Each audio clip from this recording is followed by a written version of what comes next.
En febrero de este año, el diputado Eduardo Luz anunció su salida de Cabildo Abierto a partir de algunas diferencias que mantenía con el partido del general Guido Manini Ríos. Incluso aquí mismo, en Lado B, Luz señaló algunas discrepancias, por ejemplo, que tenían que ver con vivienda, con la vivienda y la situación de las viviendas aquí en nuestro país. Hace algunas horas incluso se dio la salida de la ministra Irene Moreira, precisamente de esa cartera. Luz está llevando adelante la iniciativa de crear su propio partido, un partido ambientalista, y todo esto se da cuando estamos viviendo una situación muy particular con el agua potable. ¿Qué piensa el diputado de esa situación? De todos estos temas estaremos hablando esta noche. Bienvenidas, bienvenidos. Así comienza el Lado B. Yo entrego esa documentación, pasan por los técnicos del ministerio, pasan por todos los sectores, las direcciones que hay que estudiar, y son los técnicos que me dicen si corresponde o no corresponde darle una vivienda a esa ciudadana, en este caso. En esta oportunidad... Ciudadana que es militante de Cabildo Abierto. Ciudadana que es militante de Cabildo Abierto, y porque si cumple las condiciones no le tengo que dar. Es habitual que yo reciba la solicitud. Yo estoy recibiendo permanentemente solicitud. Voy en la calle y me están entregando. Digo, la situación es esa. Yo no es que diga, lo firmo. Tenía el expediente acá a mano, si no te hubiera mostrado, que es un expediente, ya te digo, de 80 fojas, que yo inicio el trámite y después no tengo más nada que ver. Es los técnicos que van a evaluar si corresponde o no, si cumple con todos los requisitos que solicita el ministerio para ser otorgado. ¿La Albornoz tuvo algo que ver con esta No, situación? en absoluto. No, niego rotundamente. Inclusive el propio Gabriel Albornoz, a quien agradezco todos los aportes y toda la colaboración que realizó en estos 3 años. Y recibimos esta noche aquí en vivo, en Lado B, en la pantalla de TV Ciudad, al diputado independiente, Eduardo Luz, docente, abogado también. Diputado, gracias por acompañarnos esta noche. Bienvenido a Lado B. ¿Cómo anda? Muy bien, muchas gracias por la invitación. Bueno, ¿cómo vio todo esto que pasó con la salida, ahí veíamos, de la ex ministra Irene Moreira? Yo recién citaba cuando nos visitó la última vez, en febrero, anunciando precisamente su salida de Cabildo Abierto. Usted sabe que ese día me dijo algo que me quedó pendiente hasta el día de hoy.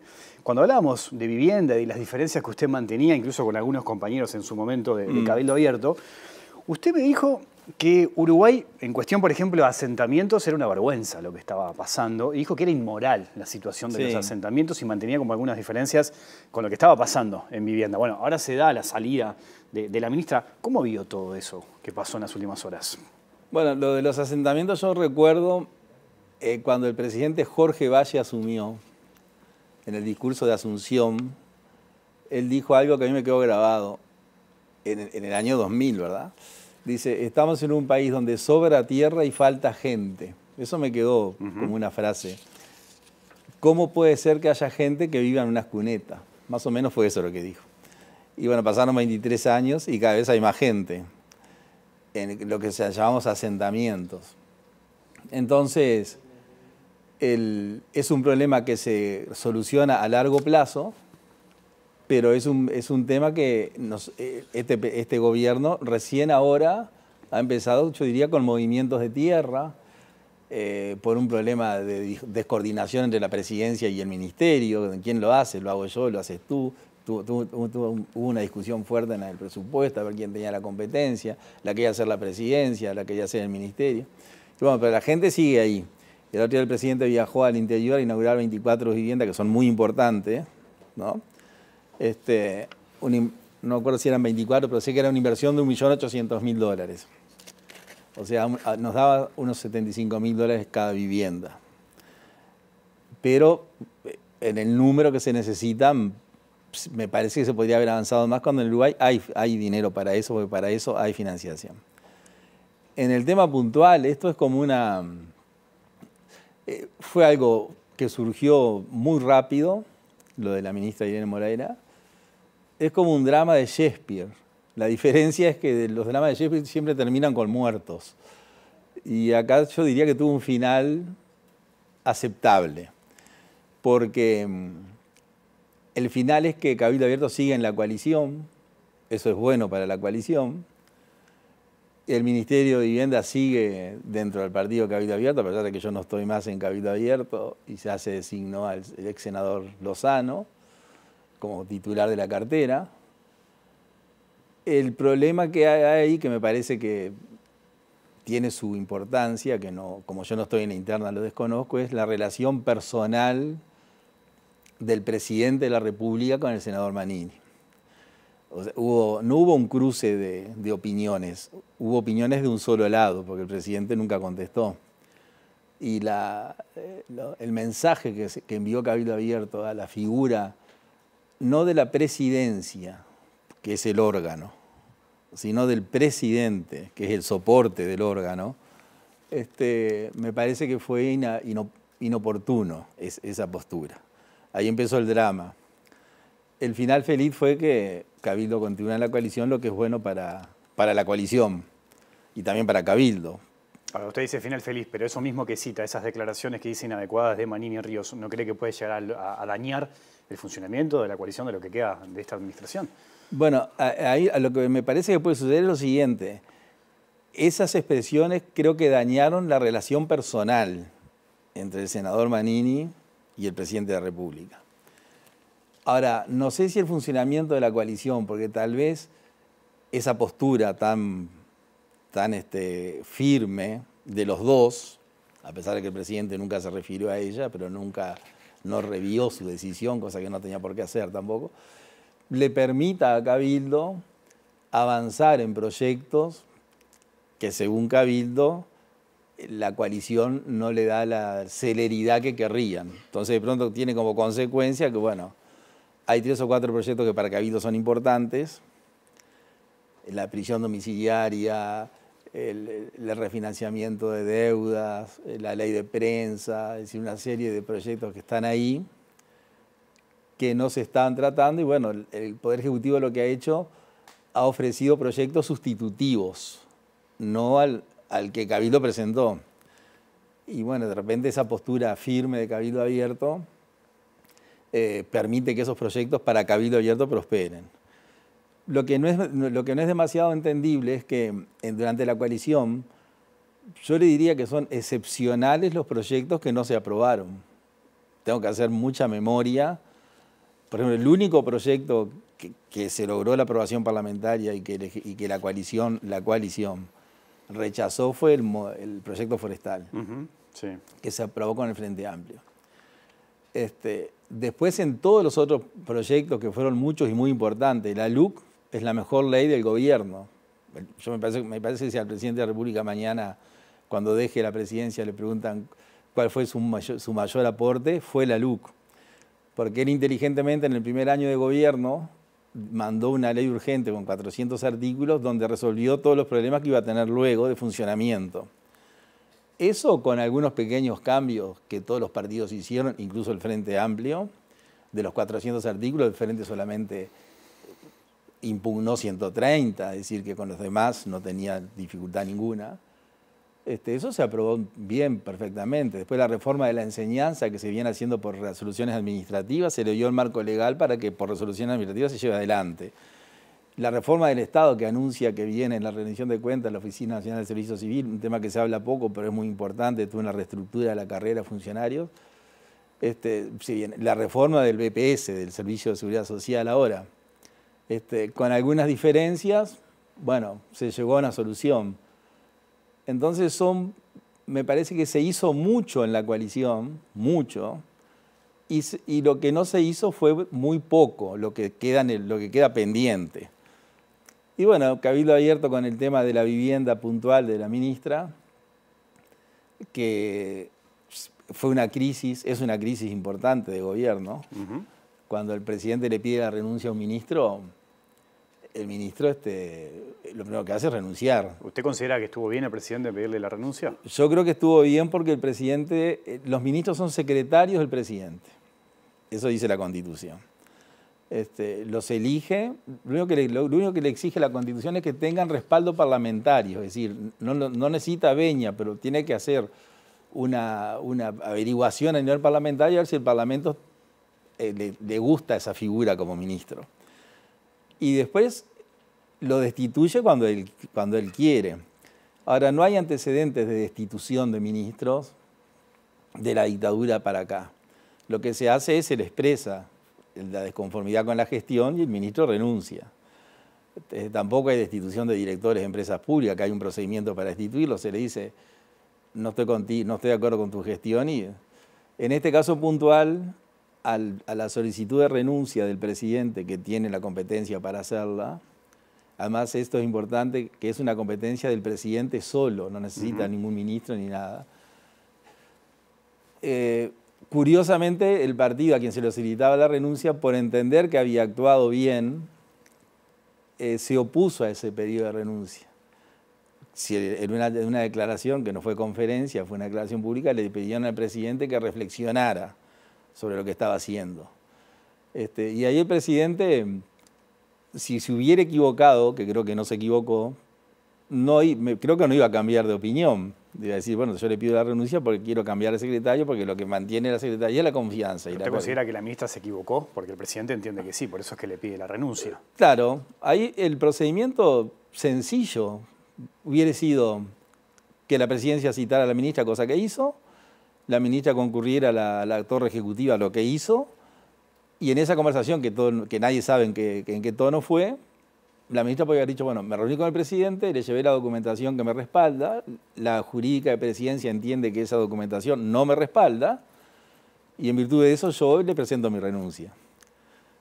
No insistir en mantenerse en el cargo, que fue lo que sucedió. O sea, ¿usted considera que ese es el error político, tanto de Cabildo como de la ministra, de mantenerse en su postura y decirle, claro, casi que desafiar al presidente y decir, bueno, revierta la situación, la decisión? Ese fue el error que produjo, que fue la causa del drama que dijimos al principio. Ahí si el presidente le pide la renuncia, usted tiene que renunciar. Sí, no, eso no cabe discusión en eso, ¿no? Ahora, en una conversación privada, de pronto le puede decir, bueno, mirá, revé la situación, pues lo que sucedió es esto, y el presidente lo ha hecho. Curiosamente, con el ministro de Ambiente, a quien le solicitó la renuncia, por una circunstancia mucho menor que esto, un tema de una documentación de su formación académica, días después, cuando se constató que realmente la formación la tenía, le ofreció que volviera al ministerio. O sea, claro, que en una situación distinta, ¿no? Distinta. En este caso, ¿cómo ve usted concretamente el hecho de que se le haya adjudicado una vivienda sin sorteo a una militante de Cabildo Abierto? Porque hay una cuestión ética también. ¿Qué lectura tiene de eso? Bueno, eso es decir, hay una norma que es una resolución del 2009 que hay un porcentaje de vivienda que se reservan. Sí. Lo que yo entiendo claramente es que las condiciones de la adjudicataria, o sea, quien se le adjudicó la vivienda, no están dentro de lo que la normativa establece. Que fue lo que presentó la ministra. Que fue lo que presentó la ministra. Usted dice que no se ajusta a este caso. No se ajusta en este caso a las exigencias que la norma establece. Entonces, la ministra es abogada. Por lo tanto, tiene formación jurídica. Entonces, que ella haya otorgado una vivienda en base a una resolución que puede ser dudoso si tiene competencia o no. Yo sostengo que no, pero alguien puede decir, bueno, yo entiendo que sí. Y que la destinataria sea una persona que es del partido de Cabildo Abierto y que trabaja en la estructura del partido, es inconveniente, que en esos temas hay que tener cuidado. Porque si no queda, como alguien puede decir, eso fue una medida de un clientelismo político, o es como siempre fue, o estos partidos hacen lo mismo. ¿Usted cree que pasó eso? Bueno, yo lo que creo que, yo creo que la ministra, que yo la conozco y he hablado con ella muchas veces del tema, y he trabajado junto a la ministra incluso en temas jurídicos, yo creo que ella estaba convencida que esa resolución le permitía hacer lo que hizo. Eso lo creo, eso le creo. Luego, cuando le hicieron ver que no tenía esa competencia en base a esa norma, no debió pasar todo lo que pasó. Usted formó parte de Cabildo Abierto hasta hace poco, ¿no? Sí. Cabildo Abierto llega a la política con ese discurso de borrar precisamente eso que usted mencionaba recién, ¿no? Los vicios de la vieja política, por llamarlo de alguna manera, el clientelismo político. Esto no parece ajustarse mucho a ese discurso. ¿Qué lectura tiene de eso? Y no se ajusta. Es decir, en el hecho objetivo, claramente no se ajusta. Porque la noticia, ¿cuál es? La noticia es una persona allegada a Cabildo Abierto, que además está dentro de su estructura orgánica, de alguna forma vinculada, recibe un apartamento del Ministerio de Vivienda, cuya titular es la ministra del mismo partido, en una instancia de un sorteo que se reservó una vivienda que no participó del sorteo. Entonces, objetivamente, aparece eso que usted dice. Lo que yo creo, que eso sí lo creo, es que la ministra, estoy convencido que ella creyó que tenía el amparo normativo para hacerlo. Entonces eso, en mi concepto, la exonera del tema del clientelismo, porque lo hizo con un amparo. Pero si usted lee la norma, ese amparo no lo tiene. O sea, no. Tiene que ser en situaciones muy extremas, son las que sucede, que viene sucediendo desde hace muchos años. Y bueno, y por eso el proceso fue el equivocado. No se debió decir al presidente, se le podría haber dicho mano a mano, ¿por qué no ves esto nuevamente? Mirá que es así.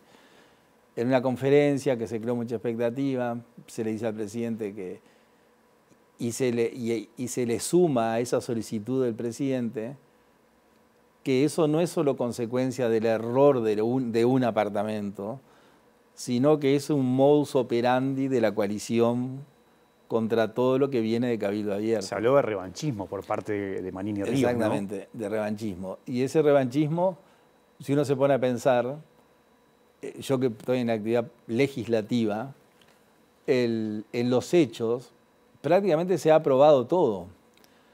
Hay algunas leyes que son el buque insignia de Cabildo Abierto, la ley forestal que se vetó, que es un caso, está dentro de la competencia del presidente.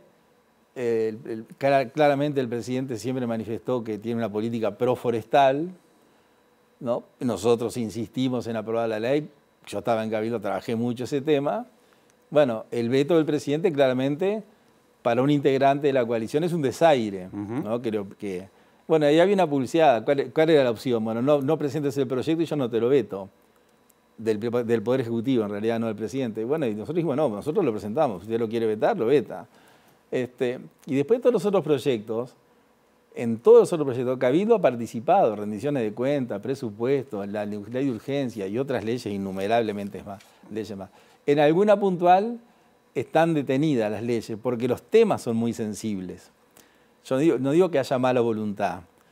En la prisión domiciliaria, que en casi todos los países del planeta existe, en Uruguay no existe, es un proyecto que claramente está inspirado en los presos de Domingo Arena. Entonces es un tema que la sociedad la tiene dividida, no es fácil tomar postura. Que Cabildo tenga una postura definida es absolutamente entendible porque el Cabildo se nutre electoralmente y nace de esa familia. Entonces claramente va a defender esa familia como los blancos defienden la actividad agropecuaria, el Partido Colorado ha defendido los industriales, esa es la realidad. El Frente Amplio nació defendiendo a la clase obrera, entonces cada uno tiene su perfil. Por eso digo que no digo que sea un revanchismo, yo lo interpreto. O sea, no me imagino al presidente diciendo, bueno, me voy a tomar revancha de las dos sesiones que hice. No cree que vaya por ahí. Diputado Luz, usted está lanzando y trabajando para crear su propio partido con un perfil ambientalista. Uno de los temas de estos días es el agua, ¿no? El agua potable. Le propongo una pequeña pausa y me gustaría hablar de ese tema. Bueno, ya no, sigue el lado B aquí en la pantalla de TV Ciudad.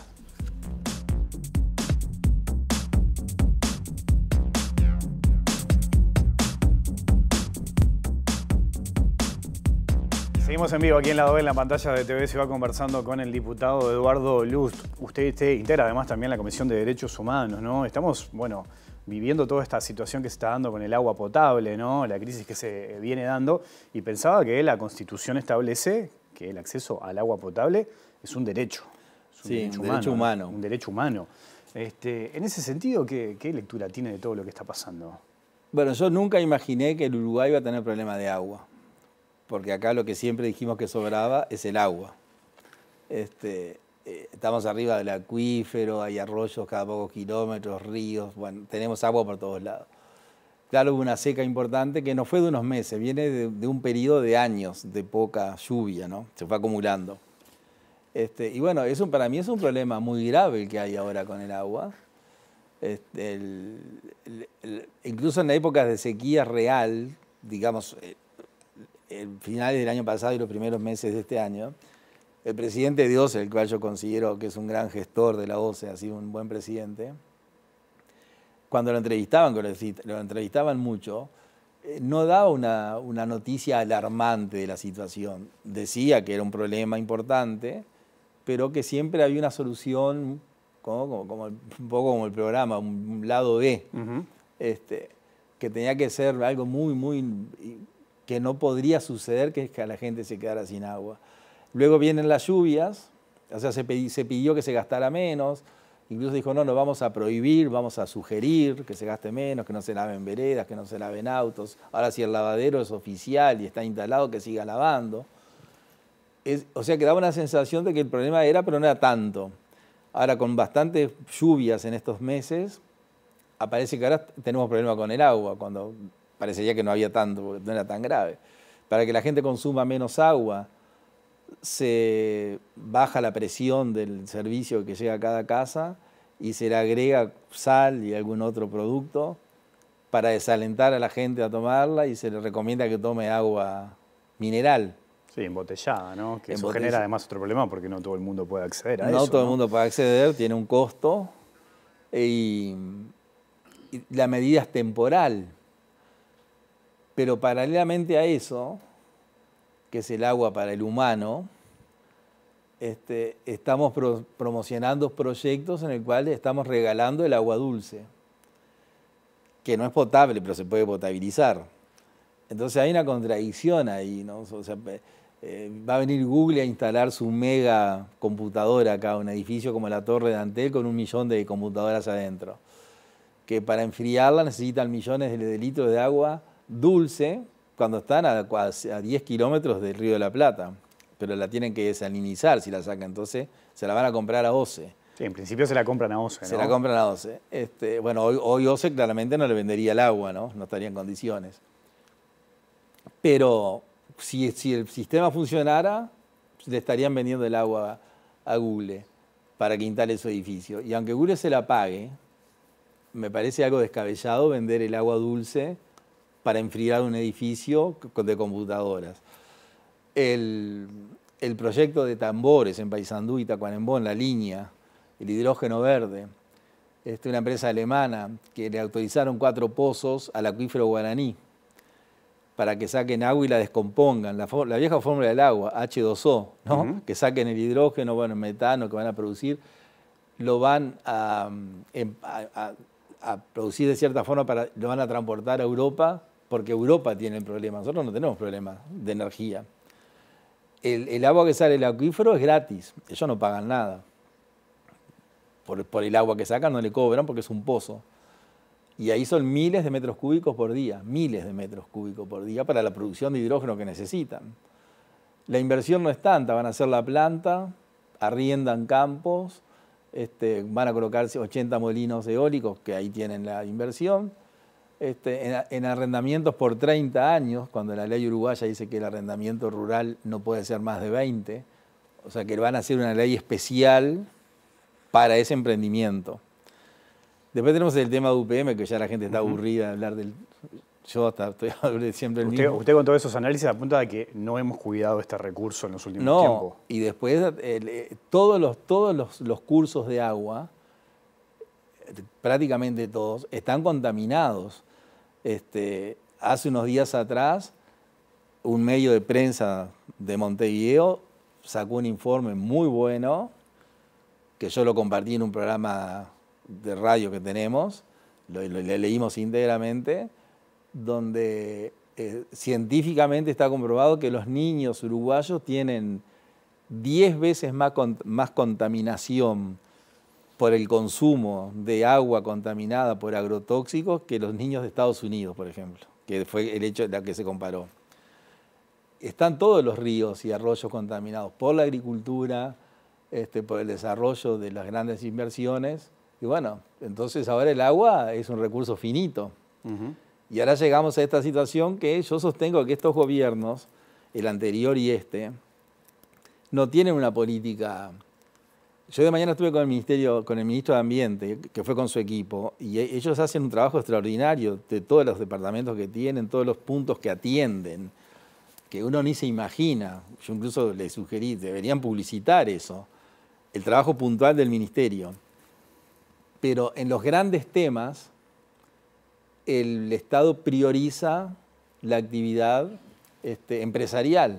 Por eso los partidos ambientales son partidos como que no tienen demasiado futuro, por decirlo de alguna forma, porque al gobierno le molesta porque le entorpecen las inversiones y al empresario también le molesta porque le denuncian la contaminación. Pero ahora, en estos tiempos, el tema ambiental se transformó en el Uruguay el más importante, porque vivir en un asentamiento es un tema ambiental también. Claro.